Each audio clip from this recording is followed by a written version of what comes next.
കുല്ലുഹും അലാ ശരീഅത്തിൻ മിനൽ ഹഖ്.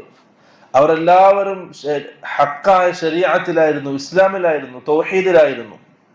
ഫഖ്തലഫു, ആ 10ാമത്തെ തലമുറയിൽ നിന്നാണ് അവർ 2 വിഭാഗമായി തിരിഞ്ഞത്. ഒന്ന് ശിർക്കും ഒന്ന് തൗഹീദുമായി തിരിഞ്ഞത്. ഫബഅസ അല്ലാഹു നബിയ്യീന മുബശ്ശിരീന വമുൻദിരീൻ. ആ സമയത്താണ് അല്ലാഹു സുബ്ഹാനഹു വ തആല താക്കീത് നൽകുന്നവരായിക്കൊണ്ടും സന്തോഷ വാർത്ത അറിയിക്കുന്നവരായിക്കൊണ്ടും മനുഷ്യ സമൂഹത്തിലേക്ക് പ്രവാചകന്മാരെ നിയോഗിക്കുന്നത്.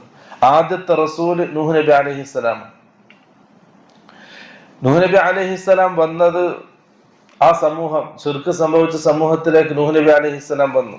മനുഷ്യ സമൂഹത്തിൽ ആദ്യം സന്തതികളിൽ ആദ്യമായി ശിർക്ക് സംഭവിക്കുന്നതാണ്. സൂറത്ത് നൂഹിൽ അല്ലാഹു സുബ്ഹാനഹു വ തആല പറഞ്ഞ അവരുടെ ഭാഗം, വഖാലു ലാ തദറുന്ന ആലിഹതകും വലാ തദറുന്ന വദ്ദൻ വലാ